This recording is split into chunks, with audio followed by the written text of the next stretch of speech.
The air in my little kitchen, typically filled with the comforting scent of rosemary and old books, was instead thick with the frantic energy of my son, Robert, and his wife, Clara. It was not a new feeling. For the past year, their visits had been a series of thinly veiled pleas, each one a little more desperate than the last. I sat at my small, circular table, my hands folded on the worn tablecloth, and listened to their latest calamity. The mortgage was due, the bank was threatening, and the specter of foreclosure hung over their heads like a storm cloud. Robert, my gentle, once hopeful boy, looked pale and defeated. His usual confident posture was gone, replaced by a slump of despair. Clara, her perfectly coiffed hair and manicured nails a stark contrast to her panicked expression, was rattling off figures and dates, her voice a shrill, nervous hum. "Mother, we have nowhere else to turn," Robert said, his voice quiet, almost a whisper. He would not meet my gaze, and that hurt me more than any of Clara's histrionics. He had always been so direct, so honest. To see him reduced to this, a man begging his mother for salvation, was heartbreaking. He was my only son, the legacy of my late husband, Arthur. We had built our lives around him, had put every spare penny into his education and his first home. I felt the old, familiar ache in my chest, the deep, unconditional love that makes a parent blind to all faults. Clara, sensing my silence, launched into another monologue. "We have explored every single option, Alara. We've cut back on everything. The children have been so understanding. Lily even gave up her new phone just to help. I mean, we are at our absolute wits' end. This reunion, it's the only good news we've had. A chance to show everyone we're still okay, that we haven't fallen apart. But it's so expensive and every penny counts. We are caught between a rock and a hard place." Her words were a subtle prod, a manipulation. The reunion. I had heard them planning it for months. A grand, lavish affair at the city's most prestigious event hall to celebrate my late husband Arthur's legacy and his success in the textile industry, a tribute to his memory and the life we had built. It was a reunion for all of Arthur's relatives and business partners, a chance for them to reconnect and honor his memory. But now it was a source of stress, an event they felt they had to put on, even as their home was at risk. I knew what they wanted. It was not about a reunion, it was about appearances, about impressing the very people who had watched Arthur's empire rise and fall. It was about pride. But my love for them was greater than my disdain for their pride. I looked at Robert, at his broken expression, and my heart melted. He was my boy. He was in trouble. All the savings from my husband's life insurance and my own pension, carefully managed and reinvested over the decades, sat in a secure account. It was a quiet nest egg, something I never spoke about, a comfort and a safeguard against an uncertain future. I had worked hard to keep it a secret. It was a secret from everyone, even from my son and his family. I was a simple woman, living a simple life, and I had no need for such extravagance. But now it was for them. I reached across the table and placed a hand on Robert's arm. "Do not worry, my dear boy," I said, my voice as steady as I could make it. "I will handle the reunion. I will pay for everything. You should not have to worry about the cost. It is my gift to you, for all the hard work you have done to keep this family together. We are doing this to honor your father, and it should be a joyful occasion, not a source of stress." The relief that washed over his face was immediate and profound. He finally looked up, his eyes filling with a genuine gratitude that had been absent for so long. Clara's mouth, which had been set in a thin, worried line, broke into a wide, relieved smile. The tension in the room dissipated as quickly as it had appeared, replaced by a bubbling excitement. They thanked me profusely, their words a torrent of gratitude and promises. They were so busy talking about the menu, the decorations, the guest list, that they completely missed the small, sad smile on my face. The true gift I had planned was not the money, it was something else entirely. I had spent the last 2 months on a project that filled my days and nights with a sense of purpose and a profound connection to the past. My mother, bless her soul, had been a woman of incredible elegance and grace. She was not wealthy, but she had an eye for beauty that money could not buy. She had a dress, a simple silk gown, hand-stitched with intricate, delicate floral patterns that took her years to complete. It was a work of art, a labor of love passed down through generations. My mother had worn it on her wedding day, and I had worn it on mine. And ever since Lily, my granddaughter, was a little girl, she had been fascinated by it. She would run her tiny fingers over the delicate embroidery, her eyes wide with wonder. I had always promised her she would wear it on a special occasion, perhaps her own wedding day. The dress had been stored for decades, a precious memory folded carefully in a cedar chest. But age had not been kind to it. The silk was yellowed, the stitching was frayed, and a few small tears marred its perfect surface. I had taken it upon myself to restore it. I spent countless hours, with a magnifying glass perched on my nose, meticulously repairing every stitch, cleaning the silk with the gentlest of agents, and restoring the fabric to its former glory. I did not tell anyone about it. It was my secret project, my way of connecting with my mother and my husband and preparing a gift that was truly from the heart. The reunion was tonight. I had chosen it as the perfect occasion to surprise Lily with the restored gown. The moment felt right. The family was coming together to celebrate our legacy, and I would present them with a tangible piece of it, a beautiful symbol of our history. I felt a flutter of nervous excitement as I prepared to put it on. It was a little big on me now, but I did not care. The fit was not what mattered. The sentiment was. I carefully arranged my hair, put on a light touch of makeup, and slipped the dress over my head. It felt like a part of me, a second skin of memories and love. I looked in the mirror, and I saw not an old woman, but the sum of all my years, all my loves, all my sacrifices. The gown was a testament to a life lived with purpose and grace. I smiled, a small, triumphant smile, and made my way to the event hall. The hall was a symphony of light and sound. The chandeliers sparkled like captured galaxies, and the chatter of my extended family and old friends created a buzzing atmosphere of celebration. My son and Clara were at the entrance, greeting guests with wide, confident smiles. Lily, my beautiful, bright granddaughter, was standing beside them, a vision in a sleek, modern, designer dress. Her hair was styled in a chic, severe bob, and she held a glass of champagne, her face a mask of youthful nonchalance. I saw her and my heart swelled with pride. She was so smart, so confident, so modern. I could not wait to see the look on her face when I presented her with the gown. I took a deep breath, composed myself, and walked towards them. My arrival, however, did not go as planned. Robert and Clara noticed me first, their smiles faltering for a split second before they quickly masked their expressions. Clara's eyes, which had been full of relieved joy a moment ago, now darted nervously from me to the guests. Robert's face was a mixture of confusion and embarrassment. They both looked as if they had seen a ghost. And then Lily saw me. Her eyes widened, a flicker of disbelief crossing her face, and then her mouth, which had been set in a graceful smile, curved into a smirk. She let out a short, sharp laugh that cut through the pleasant hum of the crowd. It was a laugh of pure, unadulterated ridicule. "Grandma, what is that?" she said, her voice carrying across the quieted section of the hall. The elegant and hushed tone of the event was shattered by her sharp, cutting remark. All eyes turned to me. The whispers that followed were like tiny, stinging needles. I felt my face flush, a hot wave of shame and confusion. I had prepared myself for a reaction of surprise, of delight. Not this. Not this public humiliation. The dress, which had felt so right, now felt like a costume, an absurd anachronism. This is my grandmother's dress," I said, my voice shaky, but my head held high. "It is a family heirloom. I was going to give it to you." Lily's smirk widened into a full-blown laugh. She put a hand over her mouth, but her eyes, usually so warm and bright, were cold and mocking. "A family heirloom? Grandma, please.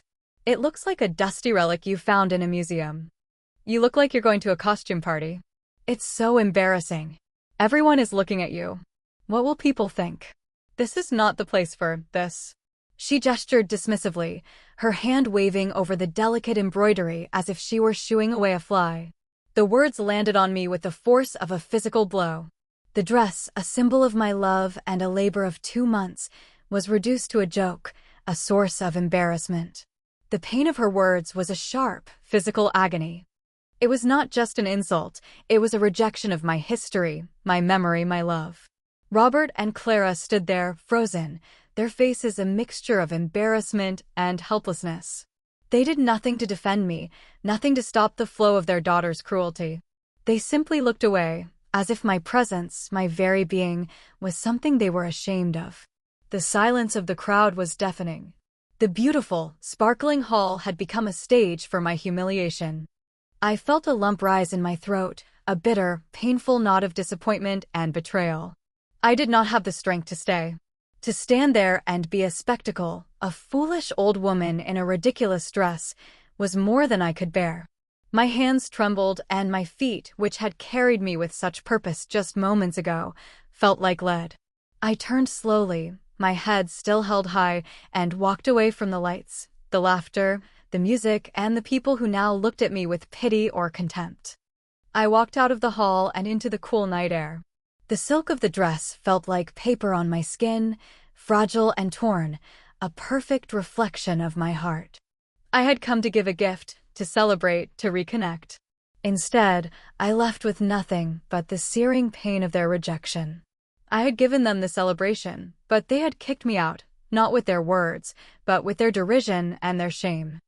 I drove home, the headlights of my car illuminating a path of loneliness and isolation, a path I had not known I was on until that night.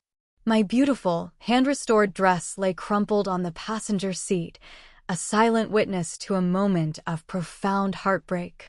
The humiliation was not just an event, it was a mark on my soul, a betrayal that felt deeper than any I had ever known. I had always been the strong one, the pillar of the family. The one they came to for solace, for advice, for money.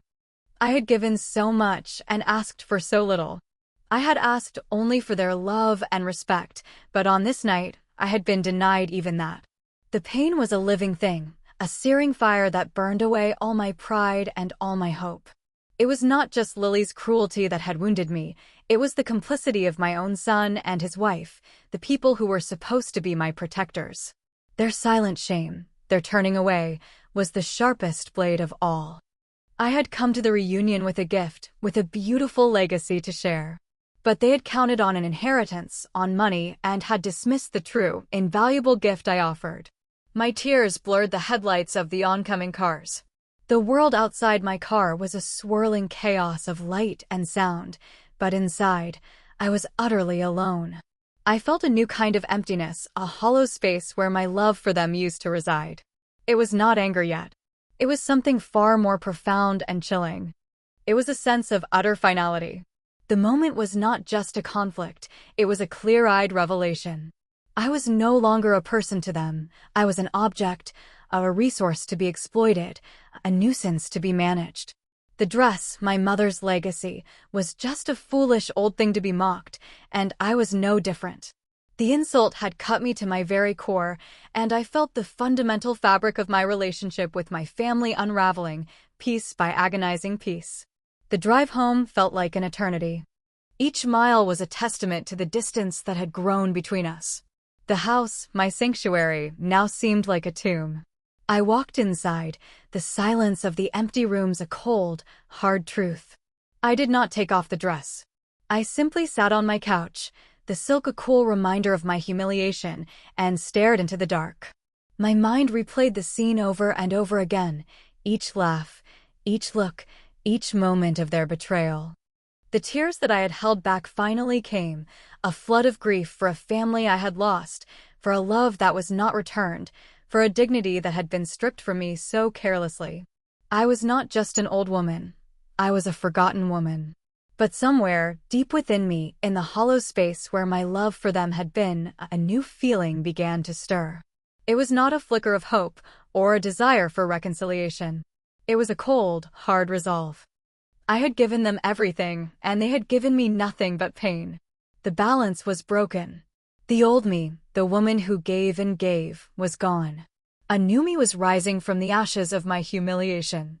A woman who had learned a bitter lesson, a woman who would no longer be defined by the love she gave, but by the dignity she reclaimed. The old dress was still in my lap, a crumpled, beautiful reminder of my loss. But now it was also a symbol of something else entirely. It was a symbol of my awakening. I did not know what the future held, but I knew one thing for certain.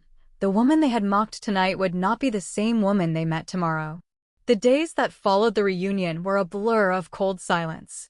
The phone, which had once rung with the cheerful banter of my granddaughter and the warm, albeit distracted, check-ins from my son, was now eerily quiet.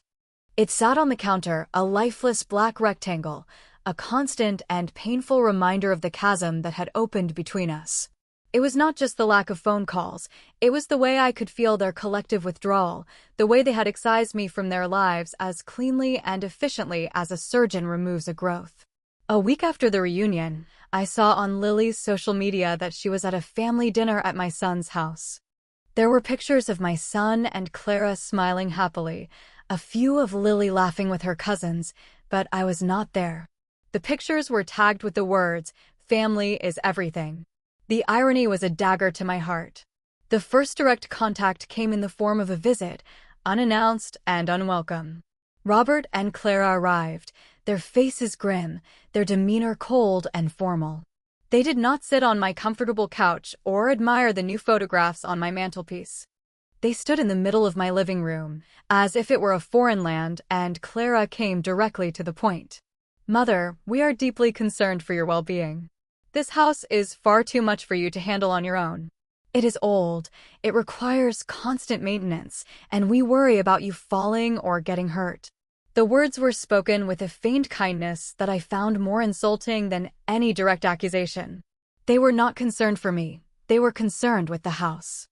My house, the one Arthur and I had built with our own hands, a place filled with a lifetime of memories, was now, in their eyes, an inconvenience. It was a piece of property they wanted to control. They had never once offered to help me with the garden or with a leaky faucet. Now, they were suddenly filled with a paternalistic, condescending care. "I am perfectly capable of taking care of my house and myself," I said, my voice as steady as I could make it. The flicker of a new fire within me was beginning to grow into a small, steady flame. "I have my handyman for repairs, and I enjoy gardening. I have lived here for 45 years. It is my home." Robert stepped forward, his face etched with a familiar mask of frustration. "Mother, be reasonable. We are thinking about your future. A place with professional care, a community of people your own age, no stairs to worry about. We have found a wonderful assisted living facility. It is bright, cheerful, and you will be safe there. The proceeds from the sale of this house would cover the cost for a very long time." The mention of the house sale was the key, the final piece of the puzzle. It was not about my well-being. It was about money. They were in a desperate financial situation, and they saw a solution in the place I called home, the place where I had raised my son and had buried my husband. The humiliation of the reunion was a prelude to this, a way of proving to themselves and to others that I was no longer capable, no longer in charge of my own life. They had branded me as an old, frail woman in a dusty dress, a person in need of their help. The next few weeks were an escalating war of attrition. They began to control my life in small, insidious ways. My landline phone mysteriously stopped working, and when I asked about it, Clara said, "Oh, we had it disconnected. It was too confusing for you anyway. You can just use your mobile phone." But my mobile phone was one of those old, basic flip phones that they had bought for me years ago. It had no internet access, no social media, no way for me to contact my friends or any of my family other than by a direct call to a number I had to manually input. They were cutting me off from the outside world, creating an island of isolation where I would be more easily controlled. Then came the mail. The envelopes for my pension, my bank statements, and any other correspondence of importance were no longer arriving in my mailbox. Clara admitted to me one day, with a saccharine smile, that she had changed my address on file to her own, "Just so you don't have to worry about all that paperwork, Mother. It is for your own good. We can manage all of your finances for you. It is a burden you no longer need to bear." The gall of it was breathtaking. They were treating me like a child or worse, an incompetent. I felt a rising fury, a cold, hard rage that was a complete stranger to me. I had always been a woman of patience and kindness. My husband, Arthur, had often teased me that I was a living saint. But the saint was gone. In her place was a woman who was fighting for her very life, for her dignity, for her autonomy. They had thought I was a frail old woman, but they did not know about my will. My will to survive, my will to fight, my will to prove them all wrong. They saw me as a target, a weak-willed person who could be easily manipulated. But they were wrong. So very wrong. The pressure mounted with each passing day. Lily would text me pictures of beautiful, modern apartments, always with the caption, "Grandma, this could be your new home. So much better than that old house." She even sent me a brochure for the assisted living facility, with a note scribbled on it that said, "You'll make so many new friends, Grandma. It's for the best." The cruelty of her actions was not malicious in a direct sense. It was a casual, thoughtless cruelty that came from a place of complete disregard for my feelings, my desires, my very identity. To her, I was an obstacle, a problem to be solved, a relic to be put away in a tidy little box. The quiet, lonely hours in my home, a place that was once a sanctuary of comfort and memory, were now filled with a gnawing anxiety. The fear was a constant companion, a heavy cloak that I could not shake. I was a prisoner in my own home, a prisoner of their making. I felt a sense of utter betrayal. It was not just that they wanted my home and my money, it was that they were so willing to strip me of my dignity, to erase me, to pretend that I was not a person with a mind, with feelings, with a will of my own.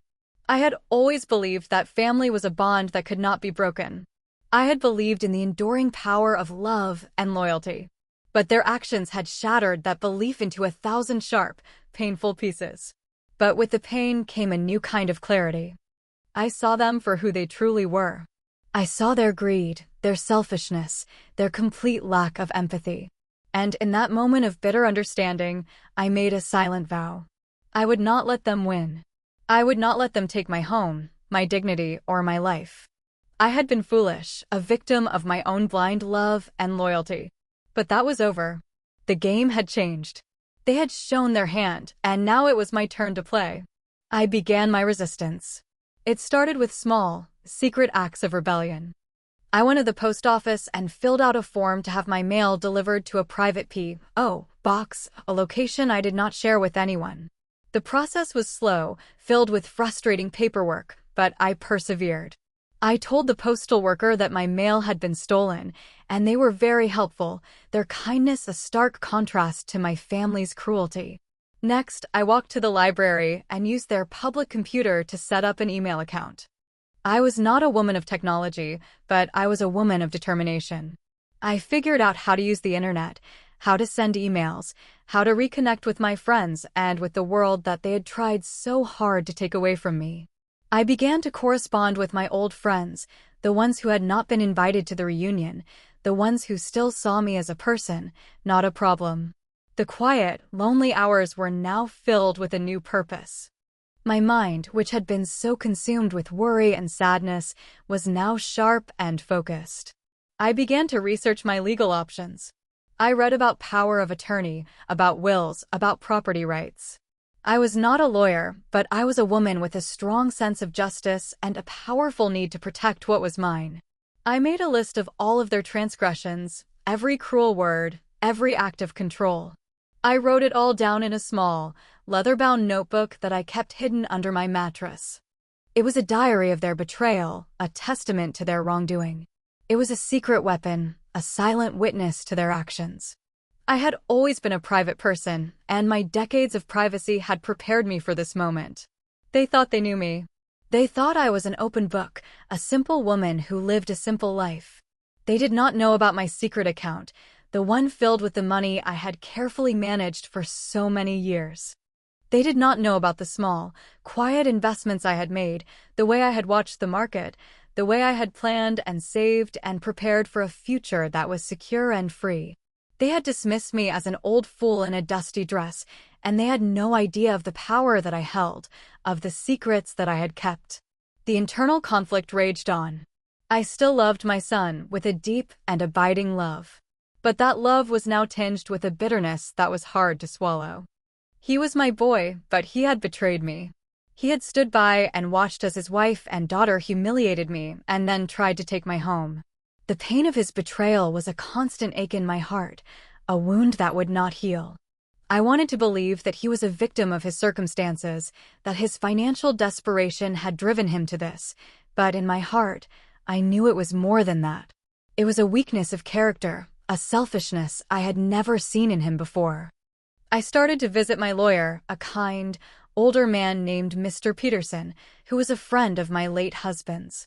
He had been our family lawyer for years, but I had kept my latest visits a secret. I would tell Robert and Clara that I was going to the grocery store or to a doctor's appointment, and I would drive to my lawyer's office instead. It was a game of deception, a battle of wits, and I was determined to win. I met with Mr. Peterson in secret, and I laid out all of their transgressions, all of their manipulations. He listened to me with a grave and sympathetic expression, his face a mask of professional concern. He told me that they had a case against them, a very strong case. He told me that they were in violation of the law. I told him I did not want to sue them. I wanted to do something else, something far more powerful. And as I spoke, I began to hatch a plan that was as old and as intricate as the dress that now hung in my closet, a plan that would change everything. The dress. It was a constant presence, a silent observer of my new life. It hung in my closet, a beautiful, crumpled symbol of my pain and my resolve. I would not throw it away. I would not let it be forgotten. I would wear it again, but this time, it would be a symbol of my triumph, not my humiliation. The story was far from over. I was a woman of secrets, a woman of resilience, and they were about to find out exactly what that meant. The pressure was reaching an unbearable crescendo. Robert and Clara had stopped their subtle manipulations and had resorted to outright demands. They came to my house, not with veiled threats and false concern, but with legal documents. They held papers that would grant them power of attorney over my finances and my medical decisions. The documents were neatly typed, a sterile, brutal testament to their intentions. They did not even bother to sit down this time. They stood in my living room, the space that had been the heart of my home for so many years, and told me that I had to sign. Mother, this is for the best. The lawyers have advised us that this is the easiest way to manage everything. You have become forgetful. You need to be cared for. This is the only way, Robert said, his voice flat and devoid of emotion. He was a stranger to me now. He was a man driven by greed and desperation, a man who had forgotten the mother who had given him everything. Clara, as usual, was the more forceful of the two. Alara, we have had enough of this. We have tried to be kind, to be patient. But you are being difficult. We have an appointment at the assisted living facility this Friday, and we expect you to be there. We have already made arrangements for the house. It is all set. All you need to do is sign these papers. Their words were a final, brutal blow. I felt the last vestiges of my hope, my love for them, crumble into dust. They had not just stolen my dignity. They were trying to steal my very life. They were trying to erase me, to make me a non-person, a simple signature on a document. The fear, the sadness, the pain, and the fury were a swirling storm within me. I felt the full weight of their betrayal, the sheer, breathtaking audacity of their actions. I did not move. I did not speak. I simply looked at them, at my son who I had loved more than my own life, at his wife who I had welcomed into my family. And in their faces, I saw not love or concern, but a cold, calculating resolve. They were no longer my family. They were my adversaries. The battle for my life had begun. I will not sign those papers, I said, my voice quiet, but as firm as a rock. I will not go to any assisted living facility. I will not let you take my home. Robert's face tightened. Mother, you are being irrational. We do not want to do this, but if you leave us with no choice, we will have to go to the courts. We can have you declared mentally incompetent. Do not make us do that to you. The threat was a chilling promise, a glimpse into the depths of their depravity. They were willing to break me, to destroy my life, to have me locked away, all for the sake of my house and my money. In that moment, the last of my love for them died. It was replaced by a steely, unshakable resolve. I had spent my life loving them unconditionally. I had given them my time, my energy, my money. I had given them my heart. And they had repaid me with this. A cold-hearted plot to steal everything from me. "I will not sign," I said again, my voice stronger this time, filled with a new, dangerous power. "And you will leave my house now." They stood there for a moment, stunned by my defiance. They had not expected me to fight. They had expected me to crumble, to surrender, to be the frail old woman they had painted me to be. But I was not that woman anymore. I was a warrior. A woman who was fighting for her dignity, for her right to exist. They left, their faces a mask of fury and frustration. They were not accustomed to being told no. They were accustomed to getting their way, to having me bend to their will. But this time was different. I watched them drive away, and I felt a strange mixture of triumph and sorrow. The sorrow was for the family I had lost. The triumph was for the battle I was about to win. The days that followed were a furious rush of activity. I met with Mr. Peterson again, and I laid out my plan. He listened, his eyes wide with a mixture of shock and admiration. He told me it was a bold plan, a very bold plan, and that it would work. We worked together, meticulously, quietly, secretly. I visited the bank, the financial advisors, the land registry office. I signed documents, I made phone calls, I transferred funds. Each step was a small victory, a small act of rebellion against the people who had tried to take my life away. The humiliation of the reunion was a distant memory now, a painful scar on my soul, but it had fueled my transformation. I was no longer the woman who had cried in her car. I was a woman of action, a woman of purpose. The old dress still hung in my closet, a silent witness to my transformation. I looked at it, and I felt a new sense of pride, a sense of ownership. It was not a symbol of my humiliation anymore. It was a symbol of my awakening. The time for my final move was approaching. The day of the hearing was set, the day they would try to have me declared incompetent. They had filed the paperwork, they had done their research, and they were confident that they would win. They believed they had me trapped, a helpless old woman with no one to turn to. But they were wrong. So very wrong. They did not know about Mr. Peterson. They did not know about my secret accounts. And most importantly, they did not know about the dress. The very thing they had mocked, the thing they had dismissed, was the key to my victory. The night before the hearing, I stood in front of my closet, and I looked at the dress. It was more beautiful than I had remembered. The hand-stitched silk, the delicate floral embroidery, the intricate, painstaking work of my mother's hands. It was a work of art, a testament to a life of love and dedication. I took it off the hanger and I held it to my chest, and I felt a wave of love and gratitude wash over me. My mother, my husband, they were with me. Their love and their strength were a part of me, a part of the dress. I carefully put it on, and I looked at my reflection in the mirror. I was no longer the confused, sad old woman who had sat on the couch in a crumpled dress. I was a woman of purpose, a woman of power. The dress fit me perfectly now. The fit was not what mattered, but the feeling. I felt strong, capable, and ready for the final battle. I knew that tomorrow, my life would change forever. I would either lose everything or I would win back my dignity, my home, and my life. But I was not afraid. I had faced their betrayal, their cruelty, and their greed, and I had survived. I was a phoenix, rising from the ashes of my own life. And I was ready to burn. The air in the courtroom was thick with a tense, oppressive silence. The room was grand and formal, but it felt cold and impersonal, a place where lives and legacies were decided in a few sterile, brutal moments. Robert and Clara sat on one side of the room, their faces a mixture of smug confidence and anxious anticipation. Lily sat between them, her phone held in her hands, her face a mask of bored indifference. They had a team of lawyers, a whole phalanx of sharp-suited men and women who were there to do one thing, to take my life away. They had their documents, their witnesses, their prepared arguments. They had a plan, a well-oiled machine of legal maneuvering designed to strip me of my rights and my dignity. And then I walked in. I was not alone. Mr. Peterson, his kind face filled with a quiet strength, was by my side. And I was wearing the dress. The same dress that Lily had mocked, the same dress that had become a symbol of my humiliation and my pain. It was a calculated risk, a deliberate act of defiance. The room hushed as I walked in. The other lawyers, the court personnel, even the judge, all turned to look at me. The dress, a work of art from another time, was a shocking and beautiful anachronism in this modern, sterile room.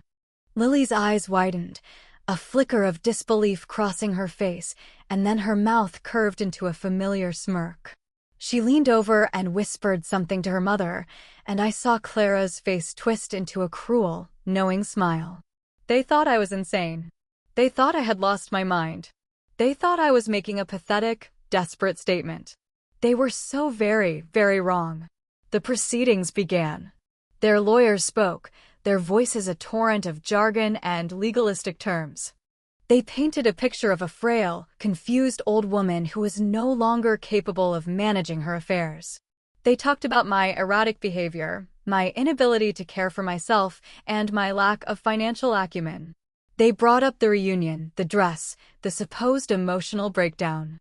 They used Lily's words, twisted and edited, as a final, brutal proof of my incompetence. I sat there, listening, a quiet observer of my own trial. My hands, resting on the silk of the dress, were steady. My heart was calm. I had faced my demons, and I was not afraid. When it was my turn to speak, I stood up and I walked to the front of the room. The dress, a shimmering cascade of light and shadow, was a powerful presence. The room was silent. I did not need a team of lawyers. I had the truth. My name is Alara Jane Peterson, I said, my voice clear and strong. I am 68 years old, and I am the owner of this home and this life. The plaintiffs, my son, Robert, and his wife, Clara, have brought this case to you on the grounds that I am incompetent. They have painted a picture of a woman who is forgetful and irrational. But I am not here to defend myself. I am here to tell you the truth. I paused and looked at Robert and Clara. Their faces were ashen. They knew I had them. They knew I was not going to play their game. They are here because they want my home and my money. They are here because they are in a desperate financial situation. They have tried to control my life, to take away my freedom, and to force me into a life I do not want. But they have made a grave mistake. They have underestimated me. They have dismissed me as an old woman in a dusty dress. They did not know the truth about the dress. And they did not know the truth about me. I walked over to Mr. Peterson, who was holding a small, black folder. He opened it and pulled out a single, large photograph. It was a picture of the dress, but it was not just a picture. It was a close-up, a detailed, high-resolution photograph that showed the intricate embroidery, the exquisite detail of the floral patterns. I handed the photograph to the judge, and then I turned back to the room.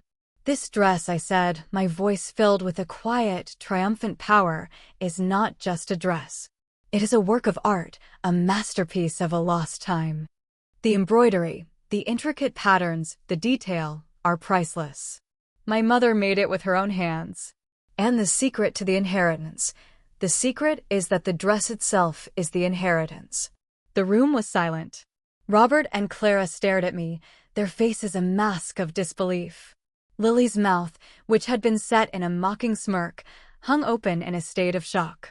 They were so consumed by their own greed, so blind to the value of anything that was not a number on a bank statement, that they had not seen the truth. They had mocked a priceless piece of history, an exquisite work of art.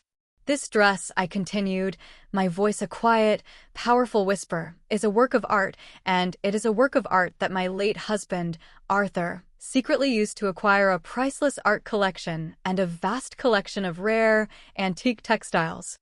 He used it as collateral for his biggest investments. He never spoke of his true wealth. He wanted it to be a surprise, a gift to our family, something that would provide us with a secure and happy future. The dress was not a simple family heirloom. It was the key to a vast fortune. And he left it all to me. A hush fell over the room. The shock was palpable, a physical force that hung in the air. Robert and Clara's faces had turned a ghastly shade of white. Lily's hands trembled, and her phone clattered to the floor, forgotten. They had been so focused on my house, my small pension, the limited wealth they thought I possessed, that they had missed the entire picture.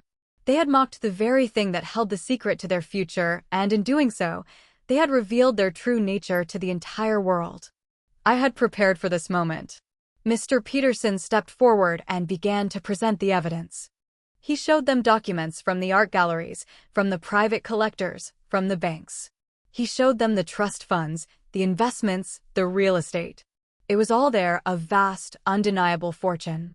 The fortune they had thought they were entitled to, the fortune they had tried to steal from me. And then Mr. Peterson presented the final document. A new will, signed, sealed, and dated the week after the reunion. A will that left all of my assets, my home, my money, my art collection, to a charity for the preservation of antique textiles, and to my late husband's old and loyal business partners, and to my dear friends, who had been my only support. It left nothing to my son, my wife, or my granddaughter. The silence was broken by Robert's gasp of disbelief. Clara's face crumpled, her perfectly manicured hands covering her mouth in a silent scream. Lily, my beautiful, bright granddaughter, stared at me with eyes that were no longer mocking, but were now filled with a desperate, frantic terror. She had mocked a dusty relic and had, in the process, lost the inheritance that could have saved her family. The irony was a bitter, beautiful thing. The judge, a man who had seen everything, looked at me with a deep sense of respect and admiration. He dismissed the case, and he told them that their actions were a disgrace to the family and to the law. He told them to leave my home, my life, and me alone. I walked out of that courtroom, my head held high, the silk of the dress rustling softly around me. I was a free woman. I was a triumphant woman. The sun was shining, and the air felt clean and fresh. I drove home, not to a prison, but to a sanctuary, a home that was truly mine. I sold the house, and with a portion of my money, I bought a small, beautiful home by the sea, a place I had always dreamed of. The rest of the money, the vast majority of it, went to charity and to my friends, to those who had shown me love and loyalty, not greed and contempt. Robert and Clara lost their home. Their financial situation, which had been desperate before, was now a complete and utter ruin. They came to me, begging for forgiveness, for help, for money. But I looked at them with eyes that were no longer blinded by love, and I saw them for who they truly were. They had made their choice. They had chosen greed over family, contempt over love. And now they were living with the consequences. I had not sought revenge. I had simply sought justice. And in the end, justice was a far sweeter, more enduring victory than any revenge could have been. My life was filled with a new purpose, a new sense of peace. I was surrounded by friends who loved me, by a community that valued me, and by a home that was filled with laughter and warmth. The old dress, the one that had been a symbol of my humiliation, now hung in a place of honor, in a private museum dedicated to my late husband's legacy, a testament to the fact that you should never, ever judge a book by its cover, or an old woman by her dress.